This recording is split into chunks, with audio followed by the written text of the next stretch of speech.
So good evening, everyone, and welcome to the fourth installment of our stakeholder and community meetings for the Hingham Harbor and Downtown Sustainable Vision Study. It's great to have you with us again and being a part of this process. It's been a great process so far, and your feedback has been really invaluable.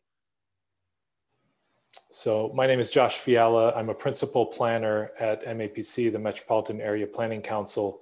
And we've been exploring with you recommendations for the Hingham Harbor and downtown area to really improve resilience, sustainability, and walkability and the like of the district. And we'll get into exactly what the study's about in a moment. So just first off, a notice that this meeting is being recorded. By participating in the meeting, you're sort of admitting your awareness of the recording, and it will be posted on the town website and project website. So just be aware of that. And if you'd like to keep your video off, you can do so, but we invite everyone to turn their video on if you're comfortable with that. Our agenda for this evening, we'll give a brief introduction. We have at least one new face and some, I think, staffing news to just make sure everyone's aware of. But after that introduction, we'll review feedback that we had from you all at the third meeting. We had a productive conversation in that meeting around land use and zoning. We did present a draft vision statement at that third meeting and received some comments on it. So we have a little bit of refinement on that vision statement based upon your feedback. And then the focus of this meeting is public realm and open space. So we will follow a similar process as we did successfully with land use and zoning, thanks to your participation, where we provide some initial thoughts about how recommendations could shape up for that topic, and then poll you as participants to see if you think that's something we should pursue as a recommendation or something that we should not. And then we'll just touch briefly on next steps. I think we've set dates out for the final two meetings of this planning process, so we'll share those with you. So the meeting is being recorded. If you can, please keep yourself muted unless you're making a direct comment or giving us feedback or questions. Please turn your video on. We'd love to see who's out there if you have video available. And you can also in the chat use the raise your hand function if you'd like to make a comment, and we'll recognize you, or you can literally raise your hand in the video and we'll see you there. And then we invite you to participate as you'd like in this and give us all the feedback that you can.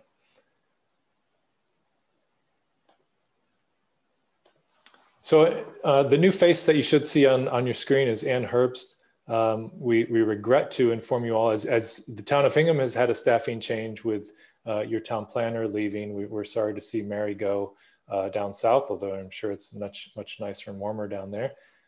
We also had a staffing change with Darcy Schofield leaving MAPC and taking a position with the National Parks Service. So Ann Herbst is a senior environmental planner at MAPC and is able to step right into the role Darcy was playing on this project. And we're happy to have Ann along with us.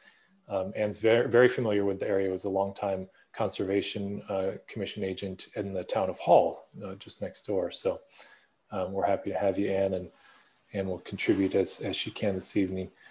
And a familiar face on our team, Yolando Spinola, who's been along on this ride for the whole time, our community engagement specialist, helping to get the word out about these, the events and the process.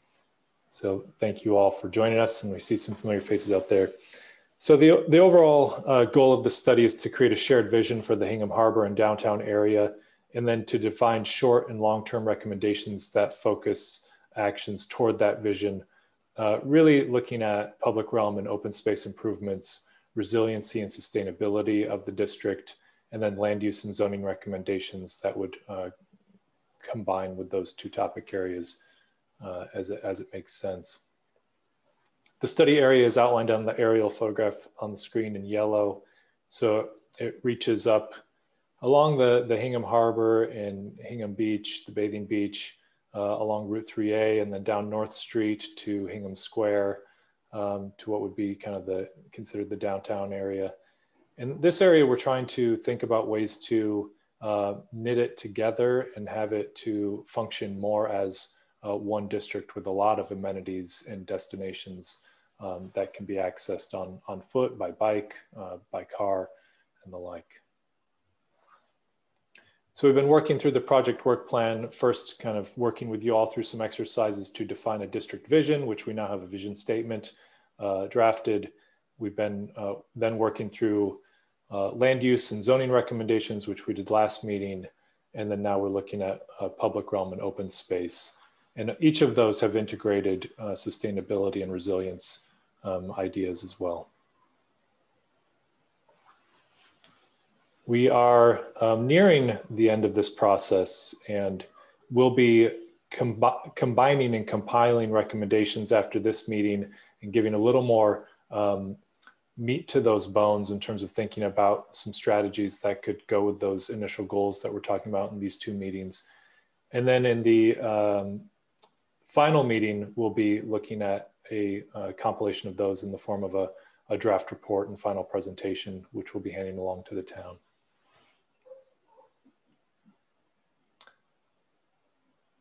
So we've tried this in each of the meetings, some with varying success, but sometimes our poll everywhere technology has let us down. So we're never one to be deterred. We're trying again. And if you wouldn't mind, you can actually participate in two ways. So you can participate by text message, by texting the phrase MAPC-MTG to the phone number recipient of 22333. Or you can just open up a separate browser window and go to pollev.com/MAPCMTG. And that will allow you to interact with the Poll Everywhere interface and have you enter responses to the polling that's a part of this meeting. So if you can do one of those two, you can actually respond currently to this question on the screen. What is your connection with Hingham Harbor and downtown? And if you'd like to put your name on the record, then you can do that too. But when it works right, you're supposed to be able to see the results on the screen, as should I. I currently see no results on the screen, but rest assured, on the back end of this technology, we do get all of these responses and can view them after the meeting. So it's been very helpful, even where we haven't had it work live online. We've been able to see who the stakeholders are present in each of these meetings. So you can take a moment to respond one of those two ways, and we'll collect those responses. Josh, can you repeat the link one more time? Yeah, I can actually, let me type it into the chat box too.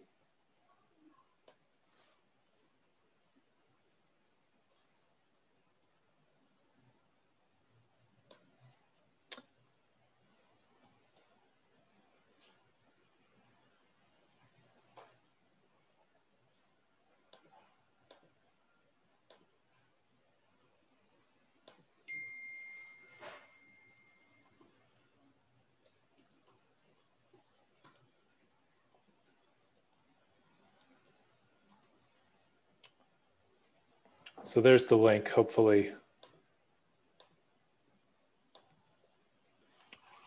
You should see that.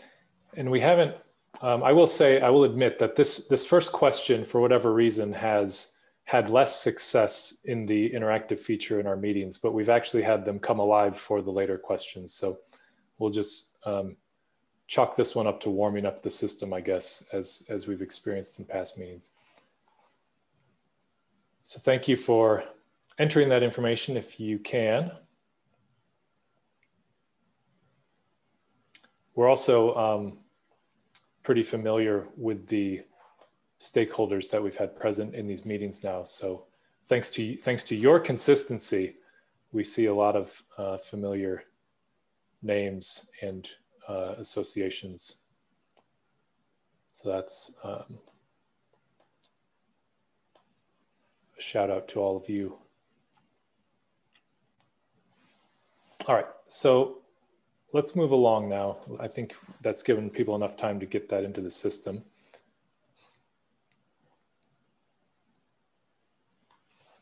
And so let's review just quickly the last meeting that we went through. So these are the results that showed up in the last polling question that we just posted for this meeting.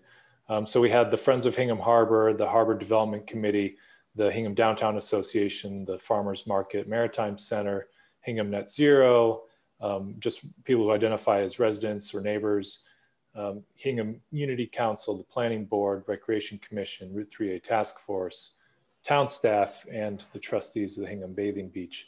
So a very good representation of the principal stakeholders of these geographies and study areas. So appreciate you all continuing to take the time. Looks like we have many of the same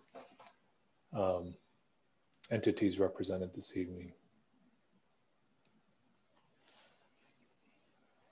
And this is the draft vision statement, which we did share last meeting, which outlines that Hingham Harbor and downtown is a distinct collection of local shops, restaurants punctuated by an active and scenic waterfront, and that it's set among a charming network of streets and open spaces, and all of those things are combining in a place that brings the community together for living, working, shopping, sightseeing, boating, worship, recreation, special events. And then it goes on from there to talk about some of the more specific assets and strengths and some of the changes which would be a part of the vision. So this is the vision statement as it was in that meeting. And we heard back some feedback from you all. First off, we asked if you felt this vision statement reflected our discussion in past meetings. And 37% of you thought that it looked good, was a good reflection of those conversations and a good reflection of the vision. 63% said it was, okay, we were in the ballpark, but it could be refined. So we did try to make some of those refinements since last meeting, but thankfully none of you thought we had totally missed the boat and not paid attention in the previous meetings. So that was good. Some of the comments that were mentioned, that historic character of the square wasn't mentioned in the first paragraph. The second paragraph was a bit wordy. And that if we could break the statement down a little bit more into distinct sections, as was the case in the example we shared from another town. And then make references to Route 3A more directly in terms of its challenges. So we did some of those things, and this is the vision statement as it's currently standing. So we've broken it into sort of three distinct parts. Tried to cut down on the wording a little bit, just to make it a little more streamlined, and pulled phrases such as historic up into the first paragraph. So I think it's a very solid vision statement for the district, and I'll just go through it briefly with you all now. So Hingham Harbor and downtown is a distinct destination with local shops and restaurants, punctuated by an active and scenic waterfront and set among a charming historic network of streets and open spaces, all of which combine in a place that brings the community together for living, working, shopping, sightseeing, boating, worship, recreation, and special events. Imagine a Hingham Harbor and downtown area that enhances these current assets with new attractions designed to strengthen the vitality and resilience of small businesses, waterfront resources, historic assets, and natural features. Public and private investments add to the walkability, expand the number of activities, and beautify the distinct outdoor social spaces of the historic district. Access to the district is made safer and more welcoming for all visitors. Route 3A is improved and its risks are mitigated with a focus on safety and resilience. All improvements add to the centuries of preservation and adaptation that have kept the district authentic and relevant for generations. This dynamic balance between legacy and long-term vision continues to shape the district to remain at the heart of the community. So as these statements can be sometimes, it's a little lofty and perhaps occasionally still a little wordy perhaps, and optimistic and ambitious, but I think it does reflect our conversations and sets the stage well for the more detailed recommendations of this study, and hopefully gives a reference point for future activities of the town to really reach toward this ambitious statement about what the district could do for the community. So I guess I'll pause there because we changed it some and have made hopefully what are seen as improvements. But if there's additional comments or improvements, we'd be happy to hear about them. You can tell us verbally or put them in the chat. We're all ears.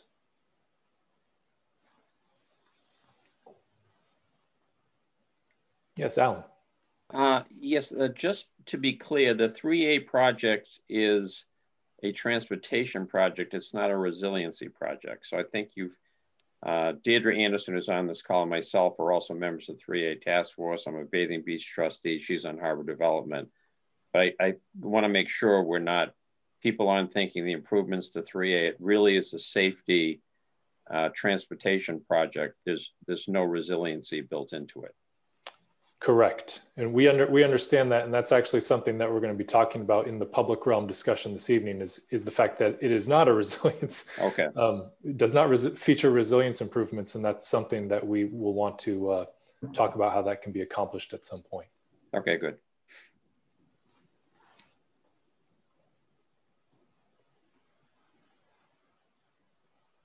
Great. All right. So we'll just keep moving then because we have more detail to get into, but we'll take this, take your reaction as this is headed in the right direction, not the wrong direction. So that vision statement, as we explained before, frames the goals within those topic areas. So sitting underneath that, and we're hoping sort of consistent and reinforcing that statement are the recommendations for land use and zoning, resilience and sustainability, and then the public realm and open space. And so, this meeting, last meeting, we were focused on the left side of that chart. And this meeting, we're focused on the right side of the chart with the public realm and open space recommendations. And resiliency and sustainability recommendations are in a way flowing out of both of those. And we have some other, at the end of this presentation, we have some direct resiliency ideas as well. And I'll show them compiled all together. But a little preview on the public realm and open space. So this was, nope, sorry. I think the top of the slide was mislabeled. These are actually the land use and zoning recommendation, the goals that we talked through last meeting in detail. So just reviewing those briefly. So we went through, the overarching goal was diversify activities and attractions within the district. And then we had several more specific strategies under that overarching goal. One was that we did a zoning review and didn't find glaring zoning issues in the district today that we would recommend correcting. There was some minor items. Developing a vacant storefront program was something we put forward as one approach. That did receive a fair amount of agreement. So 87% of you thought that that was a good idea to think about. Expanding arts and cultural activity and events in the district. Again, there's a fair amount of agreement about that, 78%. And then linking historic assets with wayfinding information. There's a lot of agreement around that. That was a direct suggestion from you all. And there's been activity already on the ground with some signage and wayfinding. Expanding waterfront activity, we posed the idea of allowing sit-down restaurants on the waterfront by special permit so that more people could experience that scenic aspect of the district. 92% thought that that was a good idea, but then we had more disagreement in that. So less people that were neutral, 8% thought maybe that's not such a great idea. Partnering with water-dependent users to maximize activity. That was an idea that is coming out of your previous planning efforts and was suggested by you all. And then increasing amenity for boating, whatever that may mean, additional dock space, restrooms, showers, just to get the transient boaters the amenities they need to feel that they can come on land and experience the district if they're in for a day trip or something. 64% thought that was a reasonable idea. And then adding additional design programming and event opportunities, that's something that is well supported by you all and came from you. elevating and emulating the historic patterns of the district. So we posed creation of district design guidelines that could attach to the district's zoning overlay. And there are not such guidelines in existence today. 72% thought that was an okay idea or a good idea. They agreed. 14% actually disagreed. Removing several uses that were inconsistent with the district vision. Most people agreed with that, 87%. And then considering development incentives linked to sustainability and resilience. So if a project goes above and beyond, then they might get a density bonus or something of the like. And 87% thought that was a good idea. Hey Josh, yeah. Marco Bohr here. I have a question for you. How many respondents were there? I may have missed that. This was out of, I think we had in the neighborhood of 25 or so participants last meeting. Okay, so it wasn't like there was one individual who was negative, but 8 that were positive kind of thing. Right, yeah, it was, I think, a similar number to what we have tonight, but I think it was a little bit more than the 19 we have this evening. Okay, thank you. You're welcome. So then, in terms of strengthening vitality, sustainability, and resilience, we did talk about another approach or continuing approaches to parking management in the district to encourage parking turnover where it's needed most and making those convenient spaces the most accessible.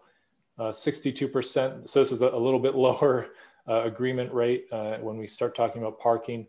And then there was a decent amount of people who thought that this has already been tried. Parking management has been discussed in the community before.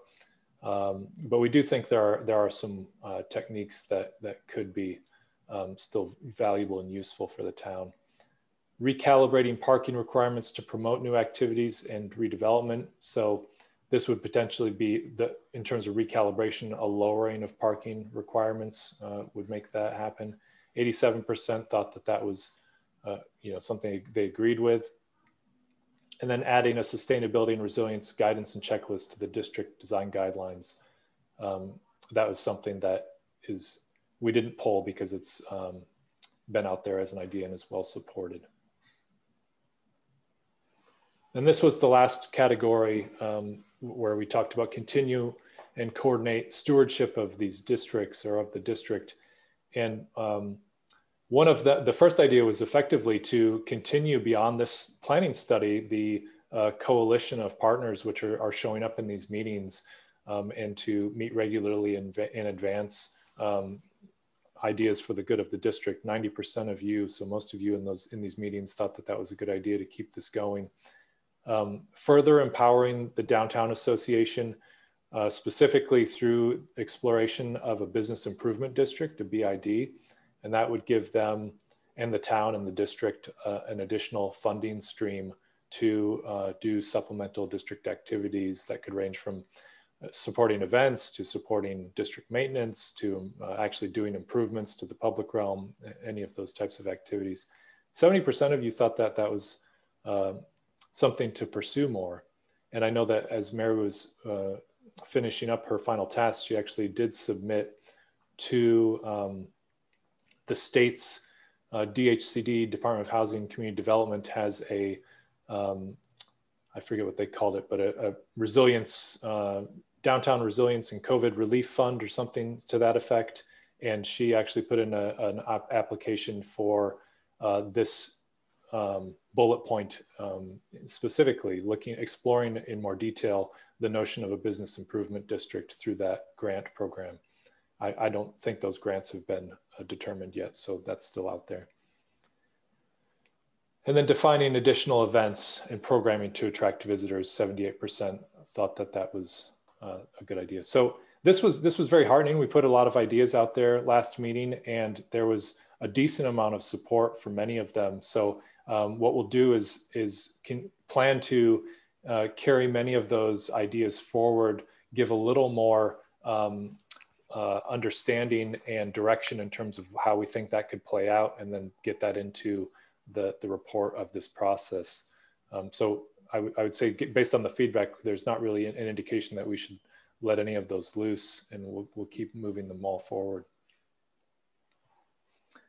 So this evening, the two circles that are highlighted are really what we're going to focus on. And we'll go through a similar process where we'll give you some idea of what we're thinking about and the ideas, and then you can react to us quickly with the poll. And that will help us determine whether or not there's something that we should keep looking at, or if you think that it's dead on arrival sort of thing. So let's get right into it. I'll pause here and see if there's just any comments or questions about all of that I just talked through.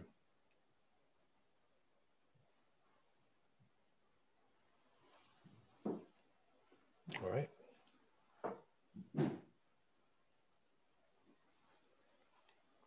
So the outline for the public realm and open space discussion is first just to highlight some of the things we've heard from you in those first couple meetings, talk about the community feedback, a little bit just about the current public realm and open space context, and then diving into the potential goals and recommendations. And those fall into the overarching goals of improving safety and decreasing vehicular speed of travel in and around the district, and that would apply to basically all roadways.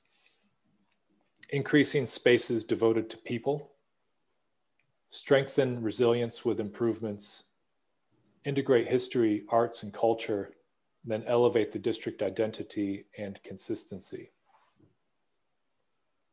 And then we've got additional detail under each of those overarching goals to give you a feel for what we're thinking. So those goals are responsive to what we heard from you all. And this is, I think, mostly reflects the priority in terms of the frequency of what we were hearing from the comments. And in some of the previous meetings, we had the polling working actually quite well, and you were all able to upvote or downvote what other people had commented on. And so we got to see some prioritization there. So I think at the top of this is probably no surprise to anyone, but the pedestrian access and its safety was the #1 sort of concern, particularly crossing of Route 3A and Summer Street, the lacking of crosswalks and sidewalks on both sides of Route 3A, road safety, 3A mentioned as a concern again and again, and that Route 3A and some resilience concerns that it's had to shut down in big storms and it has had water on the roadway. Also talking about car-free zones in the downtown, encouraging outdoor eating and other public spaces. That ties into some of those land use and zoning goals we just talked through. And then looking at ways to integrate native and drought-resistant plants and rain gardens more frequently within the district. Also a lot of discussion around improvement to biking, so protected or separated bike lanes, shared use paths, looking at opportunities for additional shade trees or solar canopies to protect against extreme heat. One of the things Darcy shared with us was the heat island in the Hingham Harbor and downtown area is higher than the surrounding context. And then looking for ways to integrate EV charging statements or EV charging stations, and making the district more resilient to climate change, more natural and less developed, and with more open spaces. And that the downtown and harbor are places where people are comfortable and safe to walk around and interact. Access to the Station Street parking lot, getting utility poles out of the way so that walkability is easier, enforcing traffic speeds, adding street lighting where it would help with the safety, and then looking at ways to improve the overall character, such as brick sidewalks. So again, this is the study area that we're looking at overall. And we found it helpful to think about it in terms of, I think with the public realm and open space improvements, it's also helpful to think about it with sub areas. So you have the harbor and the bathing beach and the waterfront area, the Hingham Square, sort of historic downtown core area, and then the transitional area of downtown that's between the two of them, and that includes the Station Street parking lot. The overall context we've talked about before, it's tough in terms of its transit access. The transit stations, the rail stations are just outside of that mile walk radius. Typically, you'd be looking at a half-mile walk catchment for transit to make that comfortable. It's about a 10-minute walk. And then you're also not quite connected to the shipyard or other nearby assets. So it has to kind of stand on its own as a destination for people to be attracted to it and access it probably by vehicle. And then Route 3A is cutting straight through it, but we also want to make sure that it's easy for people to make those bike connections easier and think about bike connections across the town so that it's not just cars that are accessing the district. There you see the T stops, including the ferry. And then some of the other destinations, the Derby Street shops, World's End, the shipyard. Here you can see the district again from a bird's eye view with some three-dimensional modeling of the study area buildings. So let's just talk through these overarching goals for the public realm and open space. So first, responding to all of those comments about safety and walkability, specifically as it relates to Route 3A, let's dive into the first, which is improve safety and decrease vehicular speed. So the first acknowledgement is really that the pedestrian safety improvements that you are involved in the Route 3A task force have been underway and will add a shared use path and improve crossings and intersections.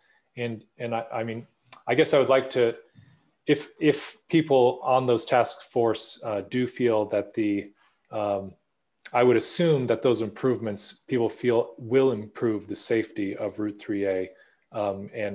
So we're thinking that those efforts will go a long ways in terms of improving those once they get implemented. Of course, that does have probably some lead time in front of it in terms of when that implementation actually occurs. So therefore, one of the things we did think about was looking back at the consideration of short-term improvements, which did show up in the CTPS priority corridor study, which I took a look at. And some of those also included things that I don't think, maybe I'm wrong, but I don't think they're contemplated in the Route 3A improvements. And those would be things like adding your speed, the signs that show, in live the speed of vehicles traveling along the Otis Street portion of Route 3A, which have significant research has shown that those types of signs impact people's speed of travel dramatically, just to see that flashed up and have neighboring cars see what speed you're traveling at, and have your speedometer effectively show up outside of your dashboard. And then also to consider reduction of the speed limit along that Otis Street portion, which does jump up from the surrounding speed limit. And I have a graphic from CTPS's report that shows that in a moment. And then if these measures, including the Route 3A improvements, are perhaps viewed as not enough in terms of safety and crossings, I think that the other planning avenue to potentially consider would be some sort of pedestrian overpass or crossing. And I don't know if that's been previously discussed, but I put that out there as another way to improve crossing that would be isolated from the traffic movements of Route 3A. So let me just give you a few supporting figures for those ideas. So this is the speeds along the highway, or speeds along Route 3A, and the crash clusters, which are clustered along the intersections with North Street and the Summer Street and the Rotary. And you can see within that stretch, notated here on the diagram as section 1, there were 105 crashes. So you all probably know this well. This is justification for the work that you've all been so engaged in with MassDOT, and that the improvements would advance the current cross section by adding this multi-use trail on the water side of Route 3A, which would be continuous, at least for our study area.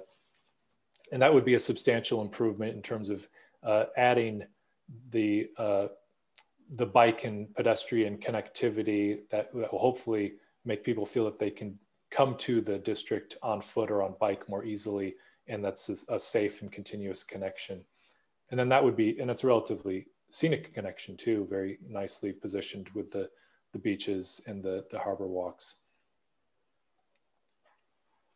And then additionally, the improvements along the Summer Street stretch with the intersection and the prohibitions of turning movements on Water Street, that will help the better demarcation of the crosswalks, restriping each of those. And then the reduction in terms of the footprint of the rotary to the more modern roundabout. All of those are going to improve the overall safety of the roadway. Some of those CTPS did highlight could be more short-term improvements. So if the hard improvements, the capital improvements that are up to the 25% design now with Mass DOT, if I didn't actually get a chance to check where those fall on the capital improvement plan in terms of what year they're anticipated to be completed. But if there's some lead time in front of those improvements, CTPS did suggest that some of those things could be accomplished in the near term with some more easily implemented painting of and signage, for example, or putting a more temporary island at the Water Street intersection. And then additionally, if you can see on this diagram, it's a little small, but the Otis Street speed limit, so where Route 3A turns up along the bathing beach, is the light red there, which is actually a 40-mile-an-hour speed limit zone. And I don't know if this has been discussed or contemplated, but it jumped out to me as something that we would want to consider. The speed limit boundaries on either side of that, to the north and to the, I guess, to the west and to the east, are both 25-mile-an-hour speed limit zones. So to me, it would make sense to MAPC is not the end-all power of speed limit demarcations, of course, but I think from a planning position, we would definitely advocate for making that a consistent 25-mile-an-hour for that entire stretch from the northern extent of our study area down through the Summer Street roundabout. It just doesn't make sense from my perspective to increase that to 40 miles an hour in an area where we also have a pedestrian crossing right by the bathing beach and the gazebo there. So that would be one more regulatory and signage accomplished recommendation that should be a lower lift in terms of capital expenditures. And sorry, my yellow circle is a little slow. So that's the area that I was talking about if you weren't able to follow along verbally. But that would be the area that's highlighted in the yellow circle to decrease the speed limit to be consistent with this surrounding context. And I'm sure some of you that have been involved in that task force are well aware of the safety implications of the speed of a traveling vehicle, and that the percentage increase in fatalities and major injuries go up exponentially with just those 5 mile an hour speed limit increments, and 40 mile an hour, 45 mile an hour speeds are actually quite dangerous for pedestrians. So getting that down to 25 mile an hour would make a really big difference in terms of safety. So those are overarching ideas that fall into the category of should short-term improvements be implemented for Route 3A, the speed limit, the signage, potentially some shorter term curbing or turn prohibitions around Water Street. So you should be able to do, if you had linked previously to the meeting or to the poll, so you can go to the same link, pollev.com, MAPC meeting. And then if you agree, you can enter A. If you disagree, or if you're neutral on these ideas, you can enter B. If you disagree, you can enter C. And if these are ideas that we're just not aware of, been talked a lot about, and for whatever reason have been decided against, you can enter D. This has already been tried. So I don't know if you're seeing the responses, but I am seeing the responses. So I'll report them verbally just in case you're not. So right now I see 80% of respondents are saying that they agree that they'd like to know more. So these short-term improvements would be something people would like to see. And then we have 20% which disagree that these are not the right idea. And we welcome, if someone would like to have a question or make a comment verbally, you're welcome to do that too.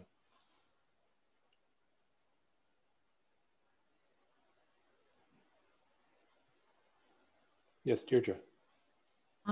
Thanks, Josh. I had voted, you know, we just had a 3A meeting last night, and Alan, I welcome Alan to jump in here at any time, but, you know, these will be submitting 75% designs by the end of this year. And in the best case scenario, the plans would be shovel ready by 2023.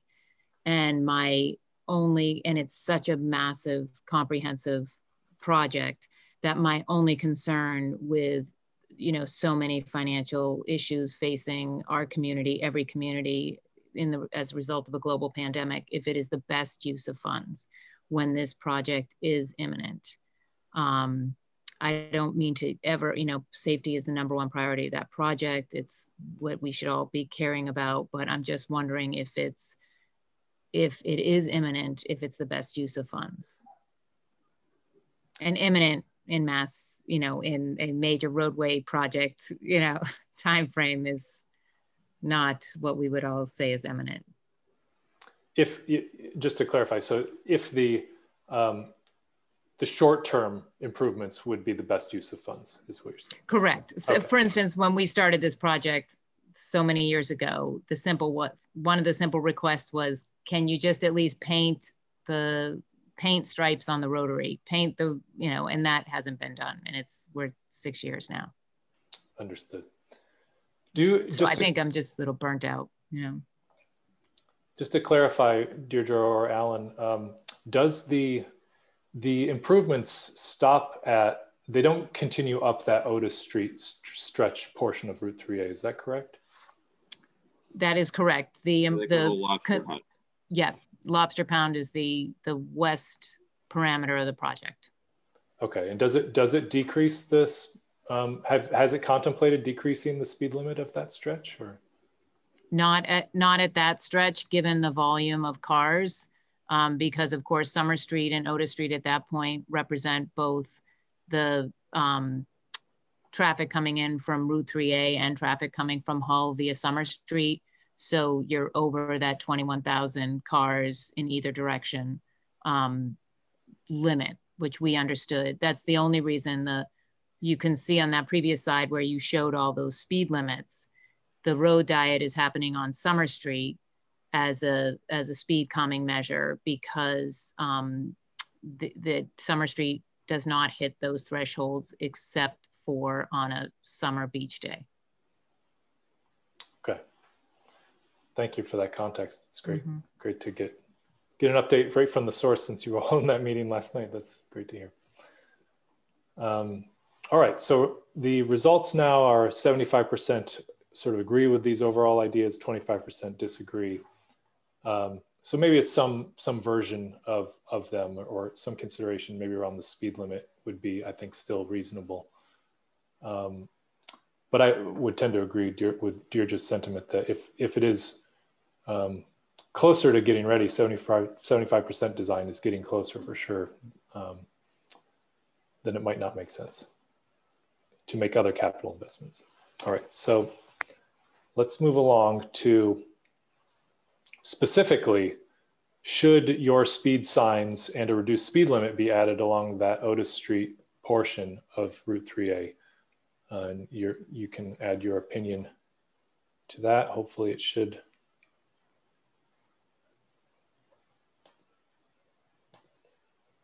There you go, should be active now. So if you agree, A, if you're neutral, B, if you disagree that it's not the right idea, C, or if you'd consider, based upon your more inside knowledge of the conversations, that it's already been tried, then put in D.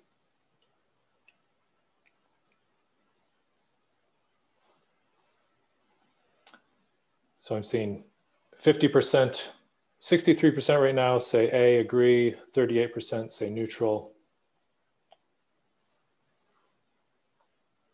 Great. So it's a little bit less support than we have seen for some of the other recommendations along the way using this process. All right, so we'll keep moving along. And the next is probably the most dramatic type of idea in that collection, which is all of the things that are being improved on 3A. If there's a feeling out there that it's still not enough, should something like a pedestrian overpass be considered, perhaps at around the North Street intersection? Could be designed. I mean, it would be another whole process, of course, but it could be contemplated and designed, perhaps integrated with some coastal resilience features. Obviously, a elevated pedestrian crossing would be ripe with opportunity for resilience elevation of some kind where it would be needed. So I'm seeing 50% agree that they would like to know more and 50% disagree that it's not the right idea. So Alan, you have a thought on this one?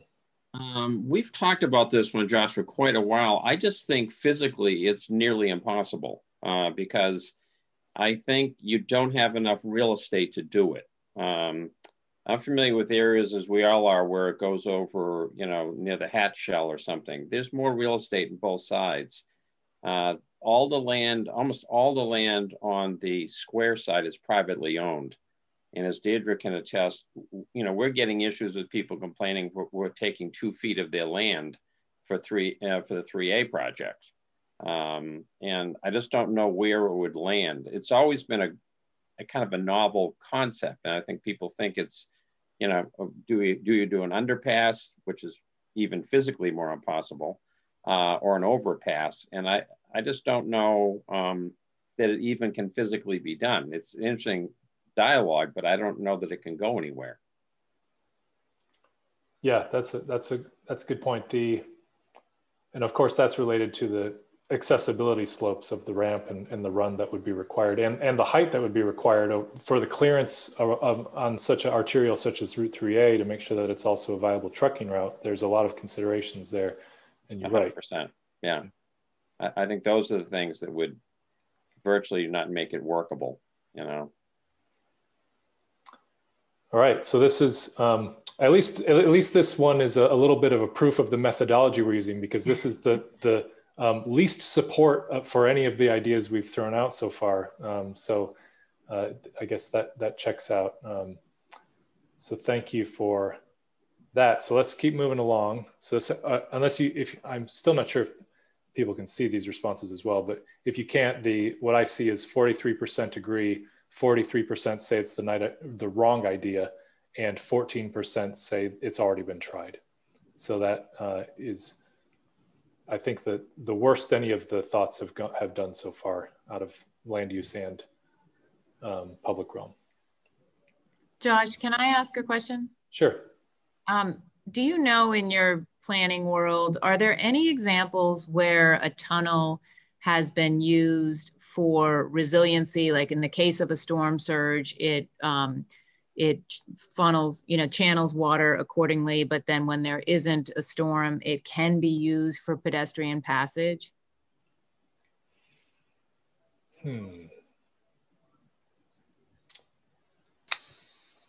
I cannot think of off the top of my head the exact use example where it's both the walkway and a resilience feature. If I can maybe think of some examples that are just pedestrian underpasses, and those all have their challenges in terms of becoming actually a place where people want to use, because they're oftentimes difficult to keep feeling safe and well lit and clean. And then in terms of the resilience feature, my hesitancy in terms of the tunneling aspect of resilience feature like that is you're dealing with the ocean in this case, and the ocean's water is relatively inexhaustible. So I just can't imagine how a tunnel is going to get you make you much progress in terms of moving water somewhere that you'd want it to be. In this case, sometimes if it's a more controlled and limited water source, a tunnel could help you.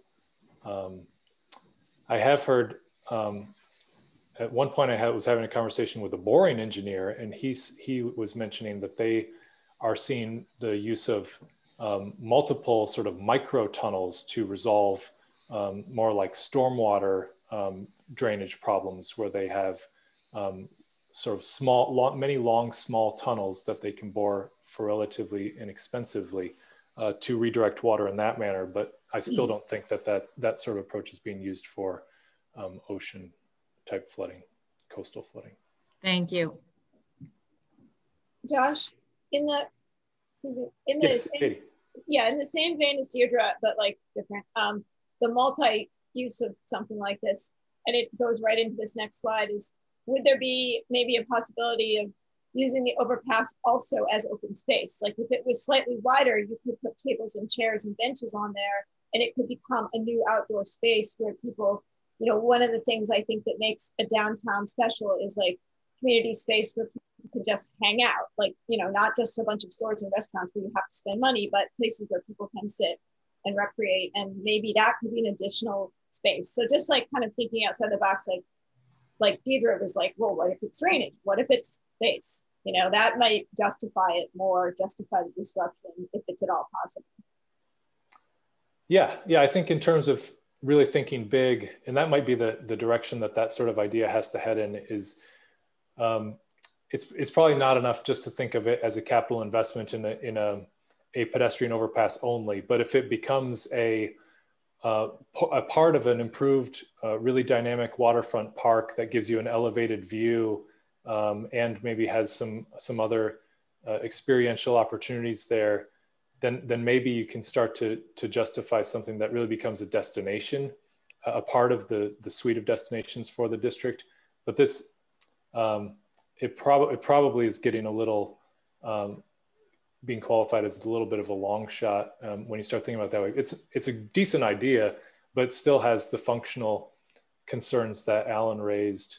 But I think I would say it's an ambitious but kind of a visionary type of thing that more outlandish components have been designed into really feature waterfront parks.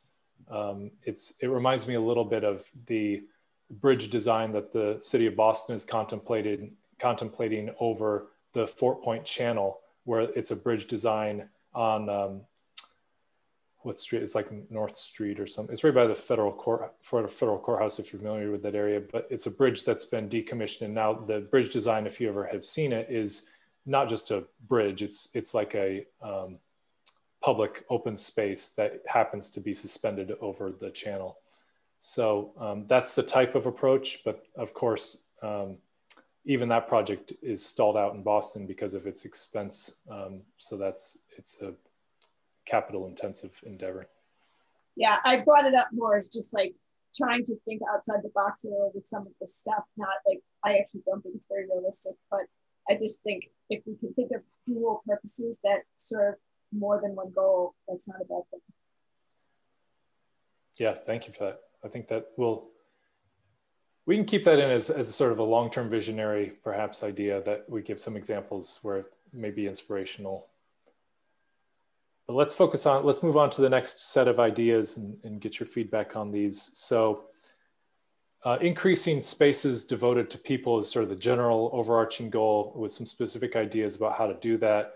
One of them is moving kind of beyond Route 3A. The Route 3A has in its design baked into it the road diet concept, but moving that road diet idea to other streets in the district and looking at ways to utilize the public realm there to expand sidewalk widths or add bike lanes, which would be for, more for people, less for cars.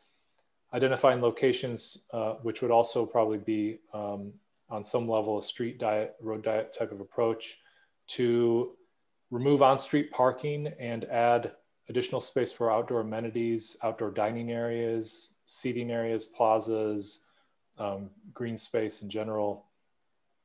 And then identifying street segments that could become pedestrian only either over the long term or temporarily for certain events. You could, test it even on a temporary basis with an event. And then if it seems to still work okay functionally in terms of traffic flow, that could become, you could identify certain segments of downtown streets that might transition to pedestrian only. And then using, as I just mentioned, those special events to test that. So let me just talk through some of this. So we're doing this with a lot of words right now. If these are ideas that are supported, what I'm hoping is that we'll be able to get some diagrams back to you all and spend a little more time with these ideas.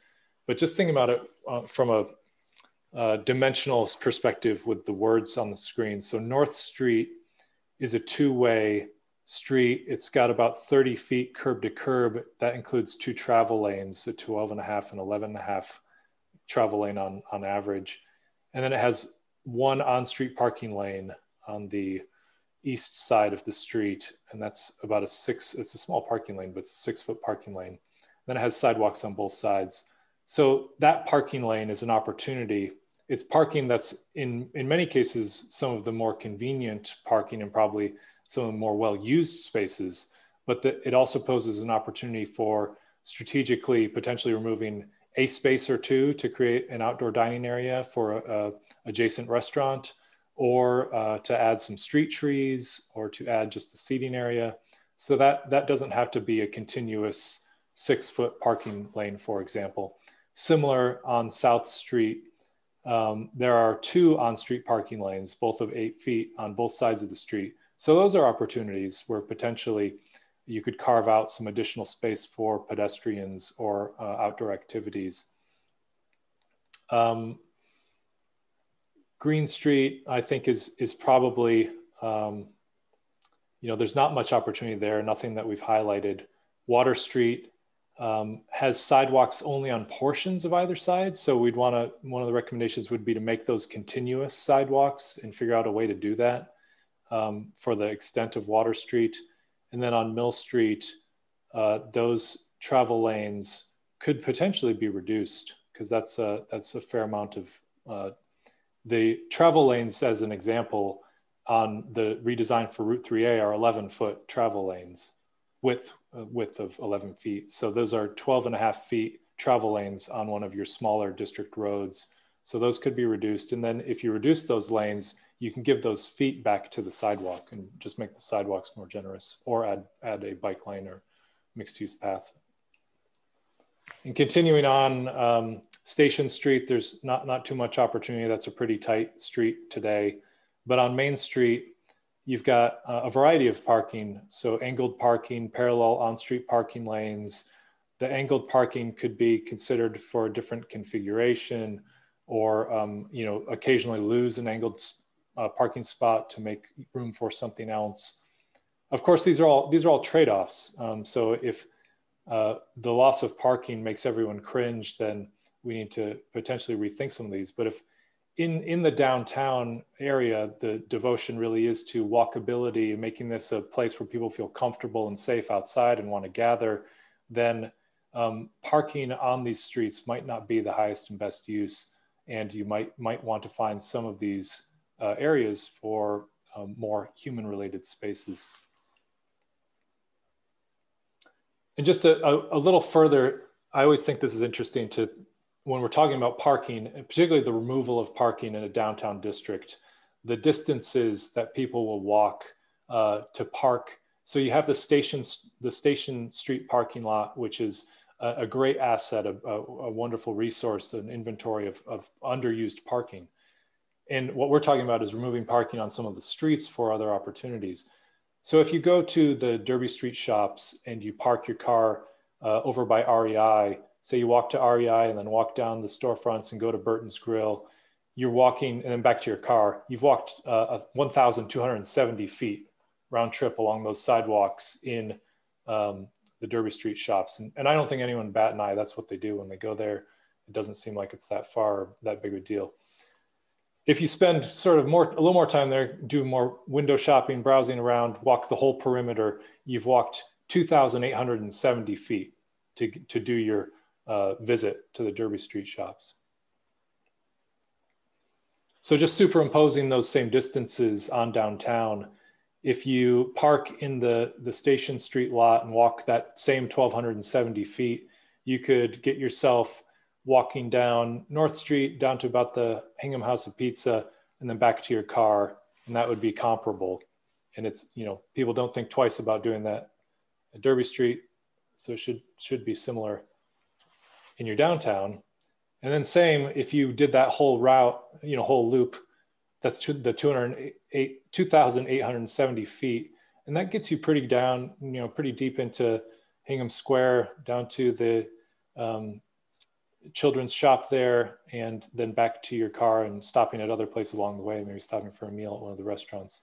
So that's just, this is just a comparison to show you that the parking inventory which you have at that main municipal lot is reasonably located and does offer comparable walking distances to some of the assets in the downtown. And I could have easily have drawn this in the direction of the waterfront as well. And you could see some of those distance that would stretch up across Route 3A as well. So that's just to point out that we do have, I think, in my view, some flexibility in terms of the on-street parking spaces in looking at those for other uses. Not all of them, but some of those areas. I think one thing I would say is, like, you've got to get some kind of way to control the merchants themselves from parking in the good spots, because you do have people who go down there to buy one thing and they want to kind of get in and get out, and particularly like older people who aren't looking to stroll, they just need to get their cat food or whatever. I just feel like, realistically, like, we have a problem with merchants parking in spots that are meant for customers, and I don't know how to deal with that. But that's something like we have to overcome if we're going to reduce parking, which I support. But like, they should be parking in Station Street so that people can use downtown. Yes, and I think that's a part of the parking management approach. That's a very good point, that the most critical parking spaces should be reserved for patrons, and then we need to work with property owners and business owners to make sure that those are available in those cases. That's an excellent point. So sorry, my PowerPoint did crash, so I'm bringing that back.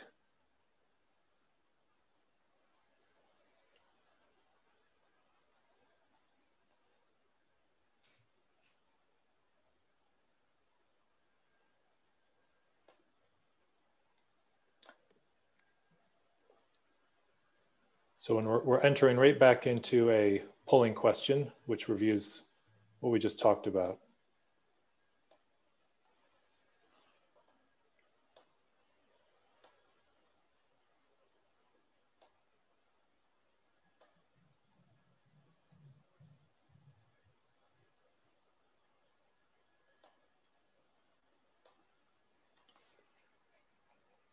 So the first, hopefully it's still working after that crash, but yep, it looks like it is. So the first question is, should road diets on the district streets be considered to expand sidewalks and bike lanes?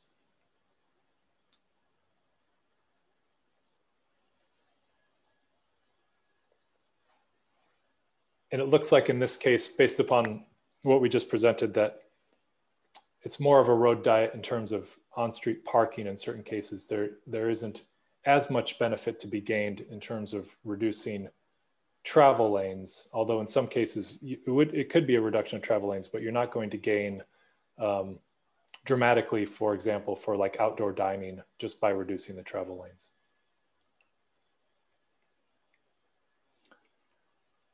So I'm seeing 50% agree, would like to know more, 38% are neutral, and 13% disagree that that's not the right idea.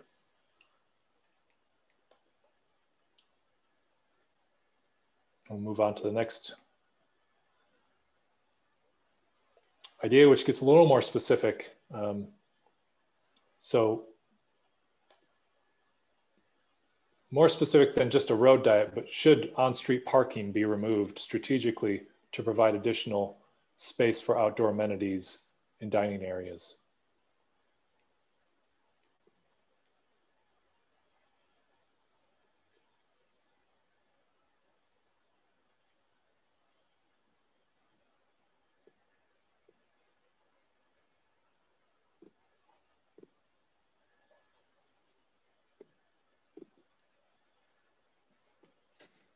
and not to try to be, I guess we are sort of biased because these are all our recommendations, but I think this idea would actually be pretty transformative to do in certain places, and could have quite an impact on the perception of how the downtown and harbor area feel. So right now we've got 67% agree and 33% are neutral. So pretty well supported. And then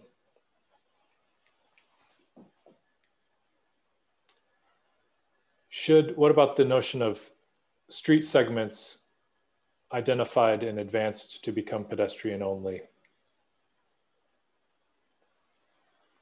Maybe a portion of South Street, it's imaginable that maybe traffic could flow around it.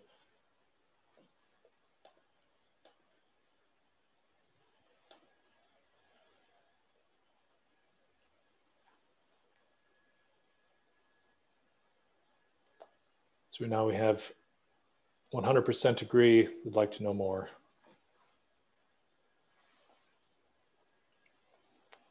Now it's at 83% and 73%. All right, looks like it's settled now. 71% and 71% agree, they would like to know more, 29% are neutral. It's interesting, we were getting much more favorable agreement with the land use and zoning recommendations.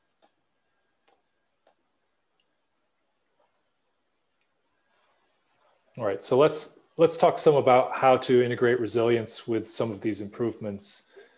The first is just picking up recommendations I think have been noted in the Kleinfelder resilience study, noted by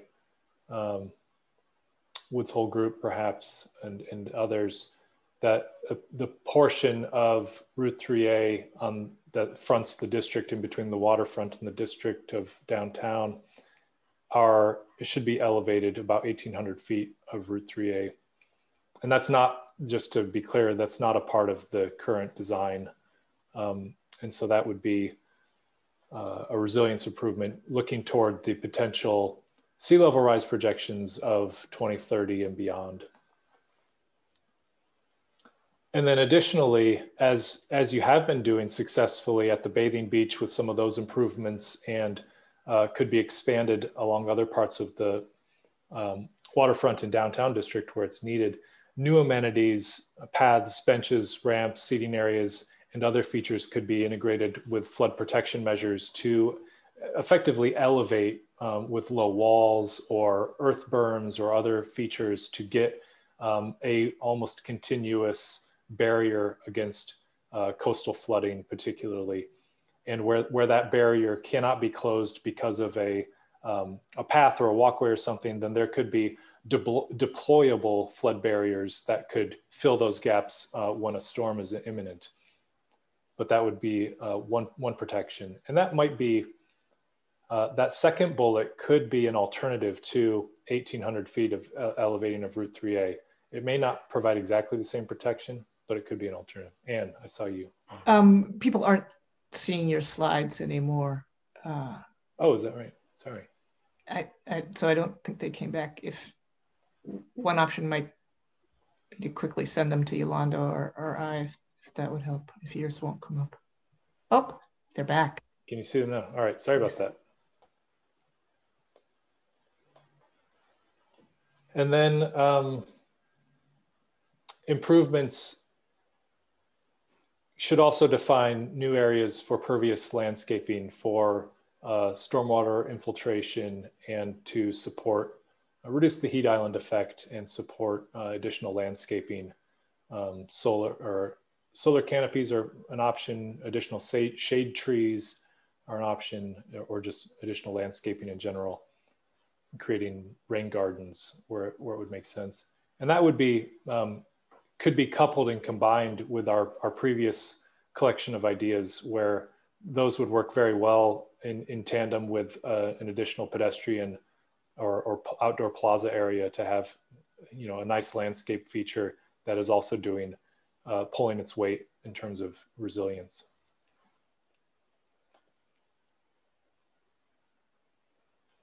So here's just an example of what you've already installed along walkways near the bathing beach, and the elevation of those walls to contend with any potential coastal storms.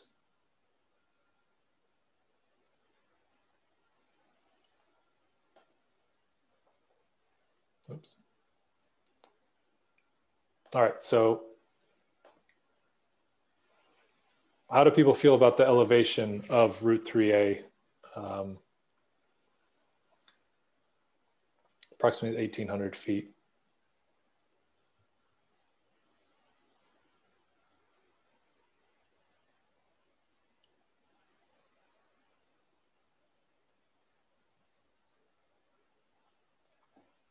So I'm seeing 75% agree. I'd like to know more about it. Now it's 60%. 50% agree, would like to know more about it. 33% disagree that it's not the right idea. And 17% think that this has already been tried. And I don't know the details of how the conversations have occurred within the Route 3A task force in terms of integrating resilience features. It would make it an exponentially more expensive improvement to do this for that length, and probably put it in the longer term in terms of that capital, those funding years. Hey, Josh, Marco here. I think Deirdre can probably comment on this, but I think the state told us there's no way they're spending any more money to raise anything, because that would solve a lot of the harbor wharf issues as well. And they've said it's just too expensive. Was that from the very recent conversation around the elevation of the wharf too, Marco? Yes, yeah. Our discussions on the 3A task force were more, and from the beginning, 5 years ago, we were asking, well, while you're at it, like, can't you just raise up the road? But the engineering challenge is you don't raise up everything else around it. So, are we stepping off of 3A to go to the Santander Bank, or to step, down onto Whitney Wharf? So it just, from an engineering perspective, it is, because I personally kept coming back to it, and they were like, you can't, you'd have to lift up everything. And maybe you feel differently, Josh, but that is what we were told. So I would love to see the money that would cost be put into, whatever the Dutch do. Thanks. Because I like Marco, right? Yeah, it is. While I have not rolled my sleeves up to get a handle on what the impact would be here, I in general would agree that it's not just the direct feature that you're trying to elevate, but there is what I would call like a feathering that has to occur to get the as you lift an area, the sloping and grading back of that to make connections either to other parts, even to other parts of Route 3A that you're not elevating. You'd have to probably do work well beyond the extent of that elevation just to get the slopes feathered back and work those grades out. And then, and Kristen makes a good point in the comment too, in the chat. And then the immediate adjacent abutting properties are an even bigger trouble. Yeah, concern.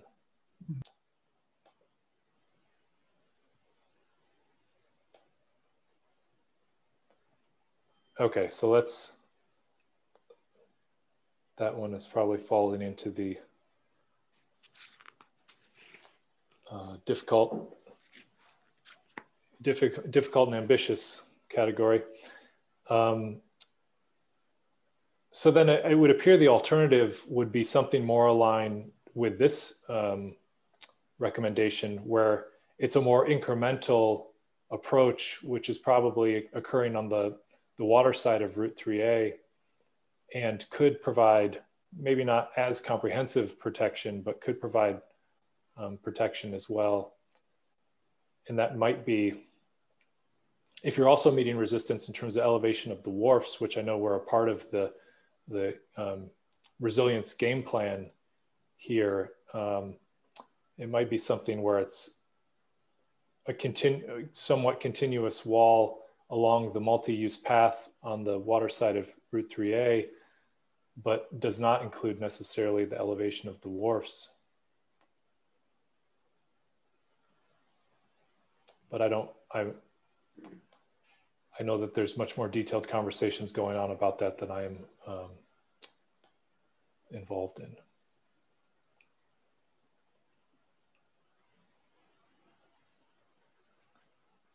So 80% agree, they'd like to know more about this, 20% are neutral on it. And I see a hand raised by Emily, so please, Emily.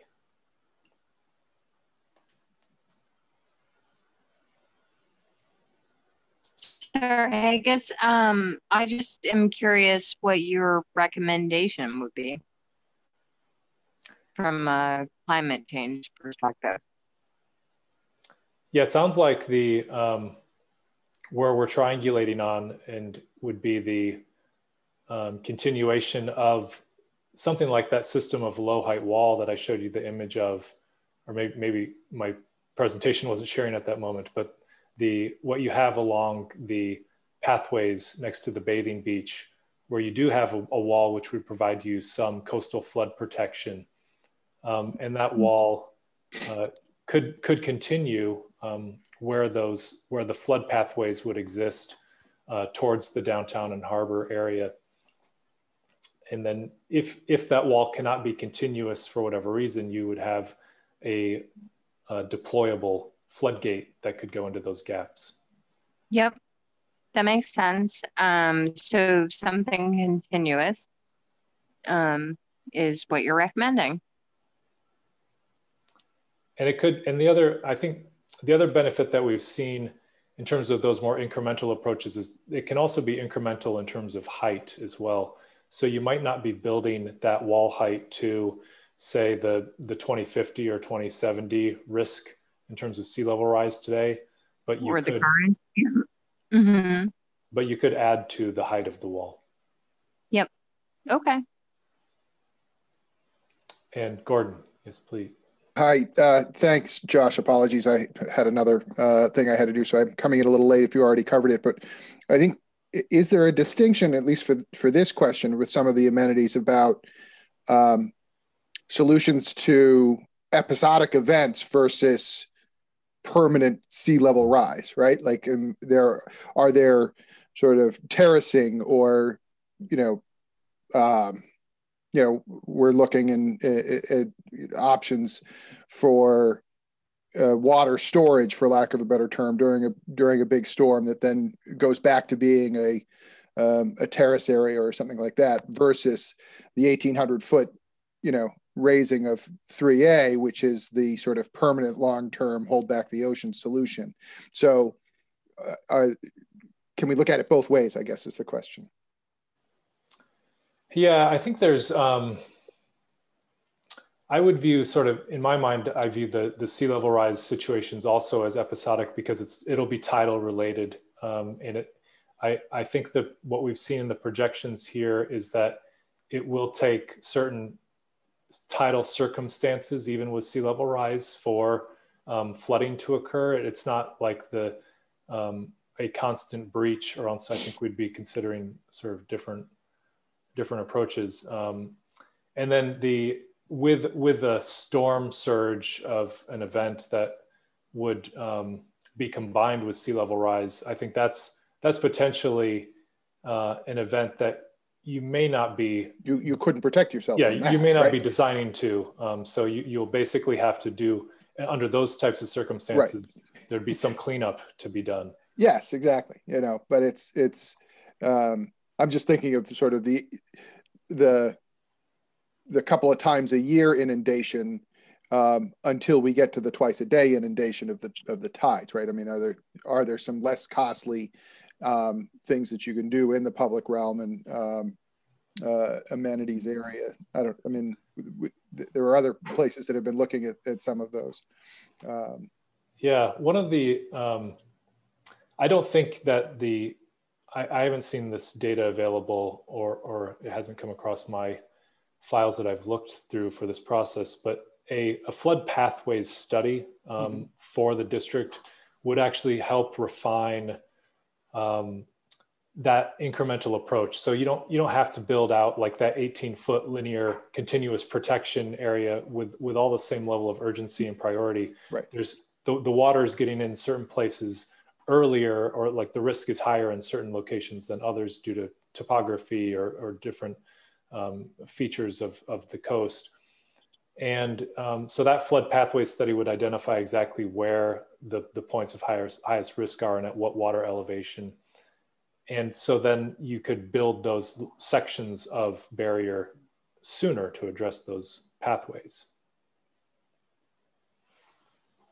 I think that I think before this project is over, we are going to see updated projections for what storm levels will be in 2030, 2050, and 2070. So that may be still helpful for this project. And I think things like the 1,800-foot roadway are perhaps not feasible today, or not will be spent, but maybe things that will need to be thought about in 2070. And today, softer kinds of solutions may also be possible that could perhaps be more of amenities of just building up the land. So. Thank you. So let me just move on to the next here. What about a sort of different angle on resilience in terms of improvements for pervious landscape areas, stormwater, the addition of shade trees?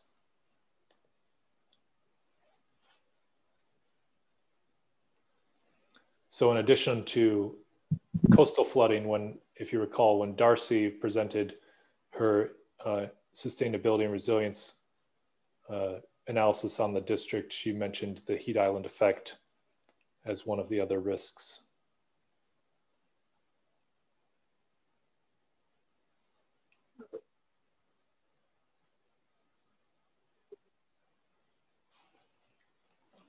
So right now I'm seeing 100% people would agree and like to know more. So finally, we've got an idea that's well supported from this evening.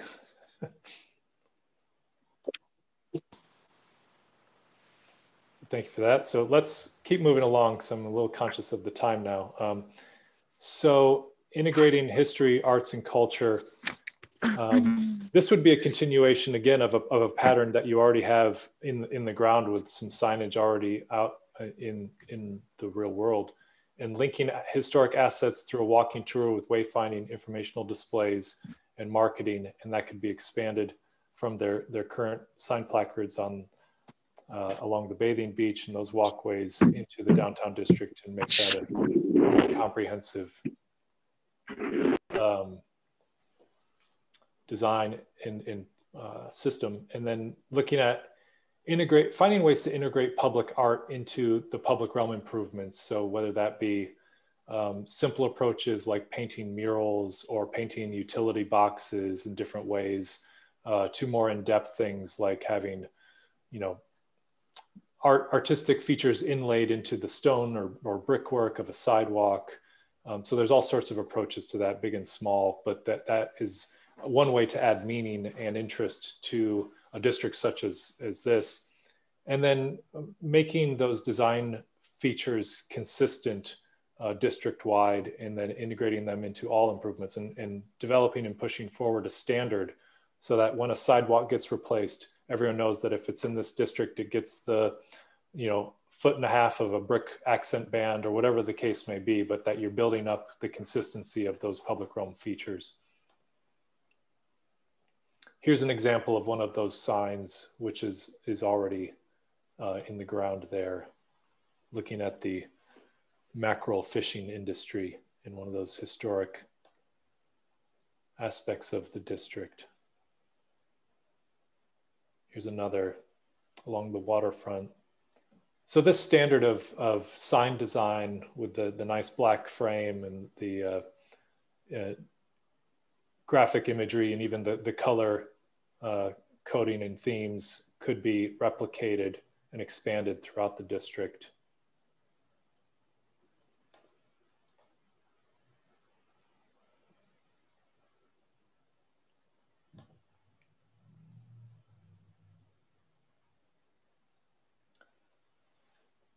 And this is an idea which crosses over with the land use and zoning.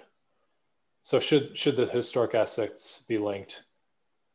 And although we didn't ask you to we didn't poll you on it last time, I actually regretted that. So we're polling you on it this time just so we can have a consistent set of polling responses for each of these. So it looks like this is very well supported as well, which I would imagine, because it's something you're already doing and is developed from you all. So 100% people agree. Thank you for that. And then what about integrating public art in different ways into public realm improvements?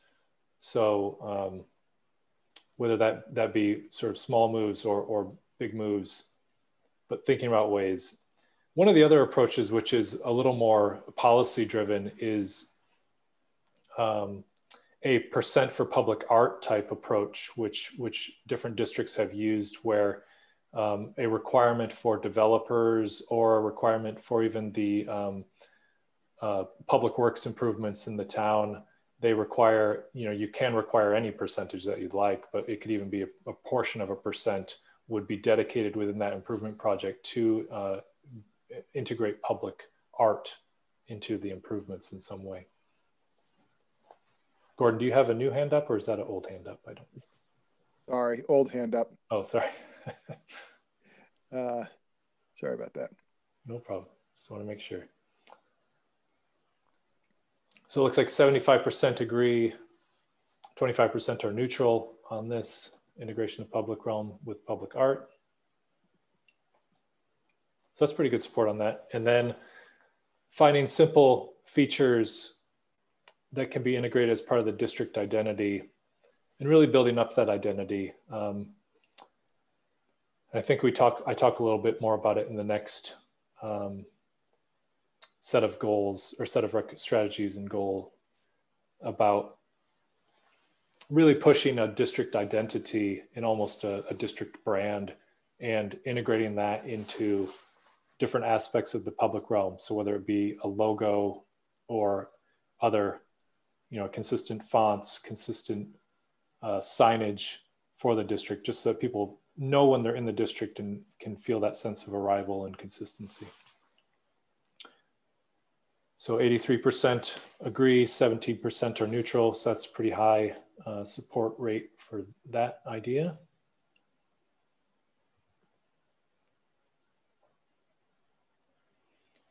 And then this branches into this is the final goal and builds off of that last item.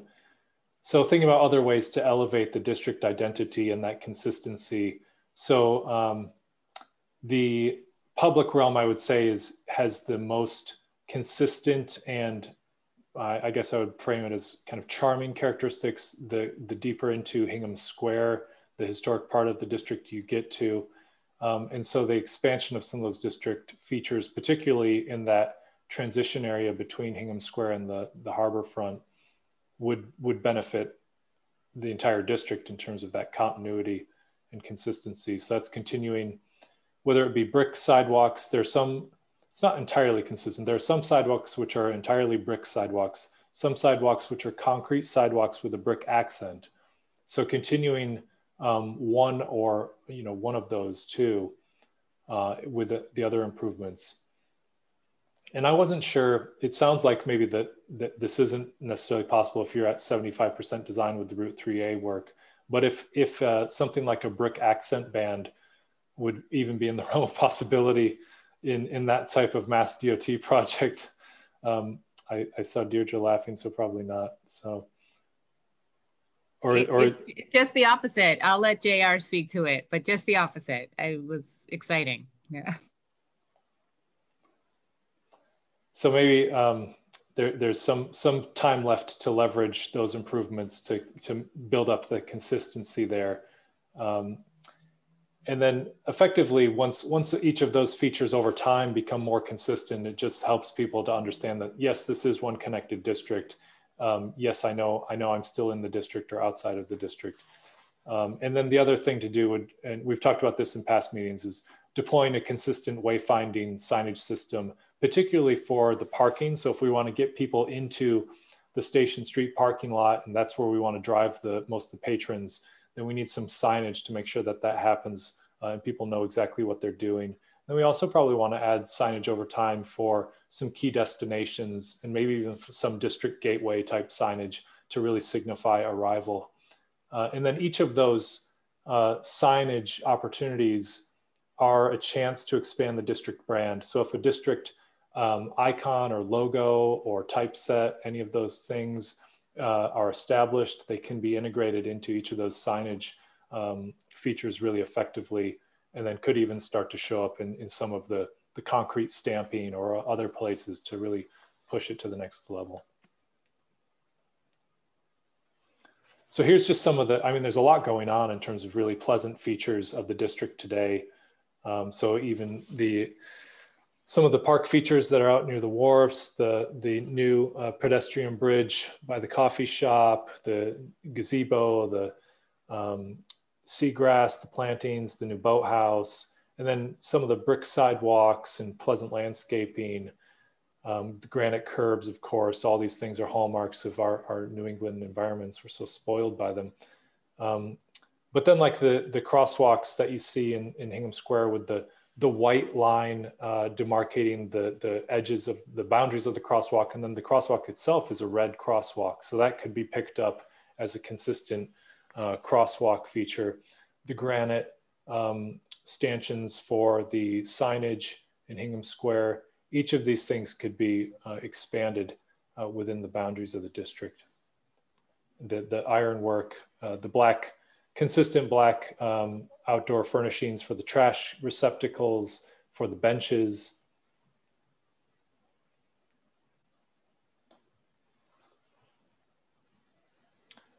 So should the character and quality and materials in Hingham Square be expanded to all parts of the district and promoted as a consistent palette? So you'd have that almost a lookbook that you would give to town improvements, but also to private improvements as they might occur, so that people are all adding to the same.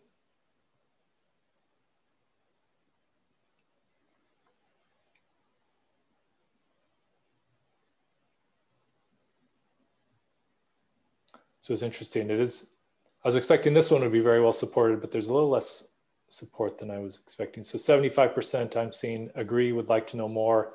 13% are neutral, and 13% disagree that it's not the right idea.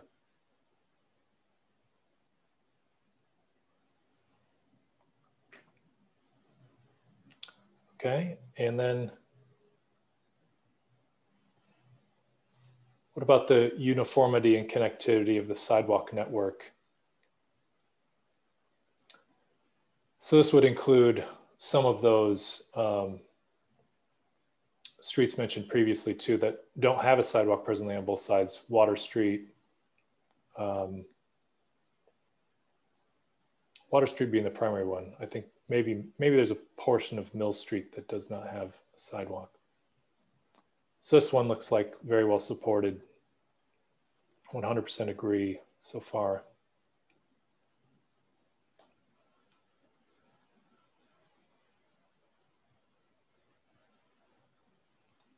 And then consistent wayfinding signage for parking destinations and the district gateways.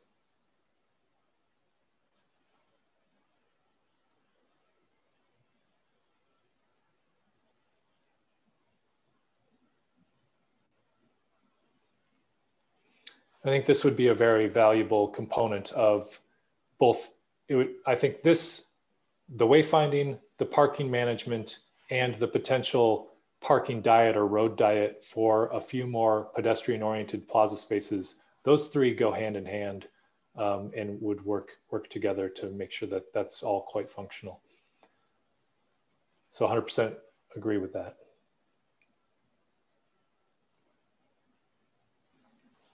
And then what about district branding?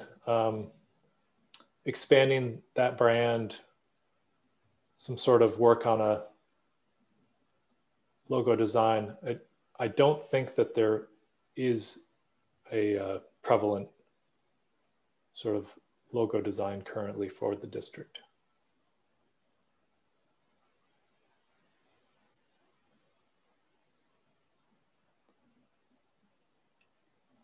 And I know that I'll mention Situate Harbor, I think went through a process like that a few years ago, and they did, I think they landed on some, they call it Sea Situate, SEA Situate, and have a logo with the Situate Lighthouse that's outside of Situate Harbor on in sort of a composition that's nice. And they've put that up on some of the signage that occurs on Front Street in Situate Harbor. So 57% agree they'd like to know more, 43% are neutral on that.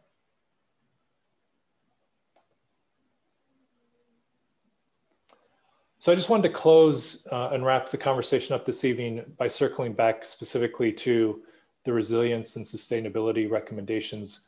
We focused the last two meetings, last meeting on the land use and zoning, and then this meeting on the public realm and open space. But and of course, within both of those topics, we did highlight quite a bit resilience and sustainability recommendations that are nested within them. But I wanted to put all those together and then offer a few other observations on that specifically. So for land use and zoning, we did talk about one of the goals there was strength and vitality, sustainability and resilience in general. And that focused mostly on making the parking more efficient in the district, because parking, of course, isn't free, and it oftentimes is not the most efficient use of land, and does create some occasional sustainability challenges. So recalibrating the parking requirements, adding sustainability and resilience guidance to the district design guidelines, those are more land use and zoning oriented aspects of sustainability and resilience that showed up in that conversation. And then today I won't go it, since we just talked about it in too much detail, but we had within the strength and resilience with improvements, several ideas we've contemplated there.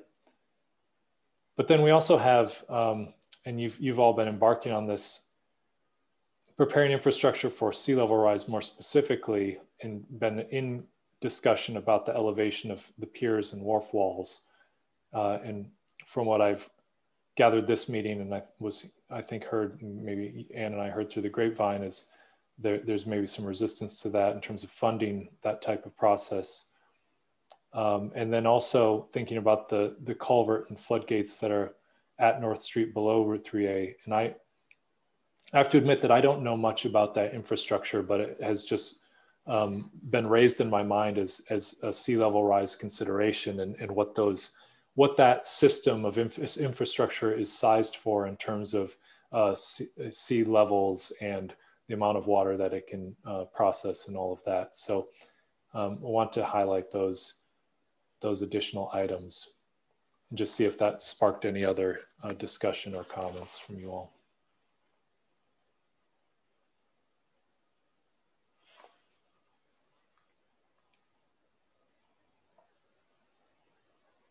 Okay. So for next steps, so we will, as we did with the land use and zoning, take a look at the results of this evening, focus in on those initial recommendations which you all saw the most promise in, and think about how to make those, give them that a little more depth and a little more direction that we can package up for you. And then we'll be compiling and prioritizing the recommendations both from all three of those categories. And that's what we'll want to talk about in the next meeting, is starting to look at them more as a full package in that prioritized fashion based upon your feedback. So we have put on this was one of the things that Mary also did with us as she was transitioning out of the town, but she did get these two dates on the calendar tentatively for us. So we'll be getting agendas for them settled and posted. But March 3rd, if you want to mark your calendars, would be the next meeting where we're looking at the full compilation of these initial recommendations and starting to add a little bit more depth to them. And then the April 21st meeting would be a final conversation. And at that point, hopefully we'll be talking also around a draft plan document and giving you some direction about where to head with these recommendations to really push Hingham Harbor and downtown towards this vision. So I'll pause there and see. It looks like we've got a few comments and questions. So I saw Kristen, your hand up first. So. Hi. Yeah, I'm sorry, I was pretty late to this meeting, so I may have missed it, but from what I gathered, you guys were voting on things, I assume, to help prioritize the recommendations. Is that what was going on? Yeah, so in this meeting and the last meeting, we've had what I've been calling initial recommendations that we wanted to get an initial reaction from the community for. And then now, based upon that feedback, we're going to focus on the ones that were most supported, and then provide some additional context and information for those recommendations. Okay, so one of my thoughts is this is a pretty small group, and I don't know if the past meetings have been this small. Is there a way to make some of your recommendations available electronically so that we can share with other community members who might not have been able to attend these meetings, or some way to maybe even like a Survey Monkey type poll so that you could get a wider audience to look at these and maybe provide some specific comments on why they are or are not interested in certain recommendations? Yeah, I will point you to I don't know the exact address, but on the town's website, I believe under the planning department, maybe Yolanda, if you have some quick skills, you could find that link for us. But Mary, before she did get it set up so that she was posting all of the materials from each of our meetings on that website, which is hosted by the town. And I'll take a look at where we're at with our budget, but I think that an overall poll, an online poll, would be a good idea for the, excuse me, for the community to weigh in on the set of recommendations as we've prioritized them in these meetings and get some additional feedback. So I appreciate that suggestion. And certainly don't do it just because I understand the need to adhere to budget. So obviously I respect that. But yeah, if there's a way to make this shareable in a way that we can get more community input, that would be great. I think the topics we talked about were really important and interesting. Thank you. Yeah, thanks for that. I think that would be, yeah, let's see what we can do. But I think that would be a nice way to maybe integrate with our next meeting, some sort of broader poll that we can get additional feedback. And then Katie, looks like you had a thought as well. Yeah, so too, I actually agree with Kristen completely. I think that the publicity around these meetings hasn't been so great, and I don't think that's your fault. I'm not really sure where that lands, but it is what it is. But I would love to hear, I'd love to hear more input than the few of us who've been coming. And especially since when we vote on some of these things, we're not really thinking about them in terms of like this versus that. It's more like, oh, good idea, good idea, good idea. But like, you know, to be honest, if we're going to spend money, I know what I want. I would spend money on, you know, I would spend money on this versus this, but we didn't really suss that out. Like, unless you just held your vote back from something, like I thought they were all great ideas. I would like them all, you know, but I started to realize like, if everybody upvotes everything, then how are we going to make any decisions, you know? So that's one thought. And then the other thing is, I know you said early on that because this study district is just this harbor and downtown, we can't really deal with the fact that there's no public transportation to downtown. But I feel like that's a vital part of this. And I just don't know if like there's any room at all for further discussion about like a vision where we are better connected with public transportation. So I feel like this does affect how the character of our downtown, for better or worse. There's just like not considering that, I think is kind of like, it leaves a piece out, even though it's not part of the study area. So I guess that would just be another comment.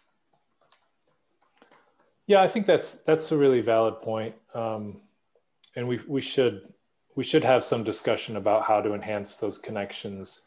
And I think it's through, in my mind, through the expansion of like the multimodal network and making those connections easier. I know that even in some of our meetings, we've discussed things like a shuttle or having like a trolley type of service.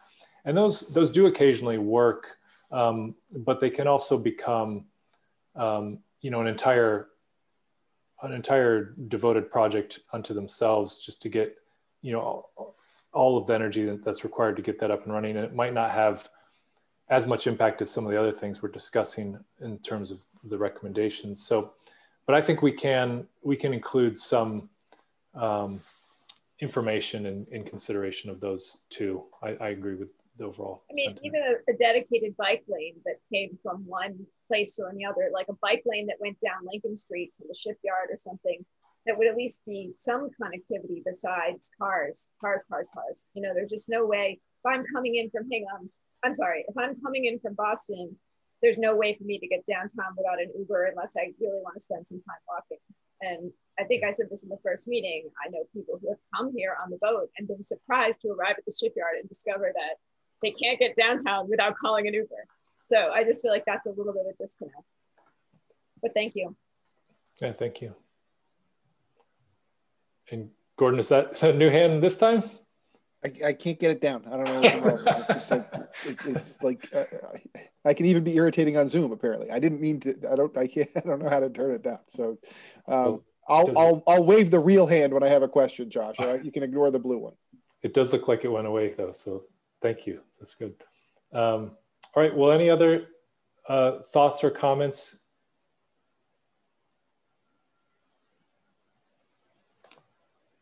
Okay, so we will. So please do mark your calendars. We'll be working with the I forget the name. I apologize, but the admin person at the town to help get the word out about these meetings on March 3rd and on April 21st, and we'll do some thinking about how to. I think the poll is a great idea and how to integrate that to expand. Beyond our, not to discount our faithful feedback and audience at each of these meetings, we've really appreciated your staying along with us through this process, but that would be, I think, put a nice, wrap up this process very nicely to have a little more engagement. So with that, we thank you again for all your time and really helping us make progress in all this, and we'll hopefully be rounding this towards a finished product in the next couple of meetings. Thanks. Terrific. Thank you.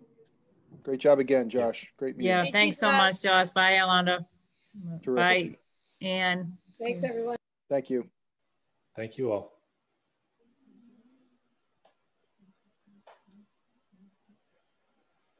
Yes.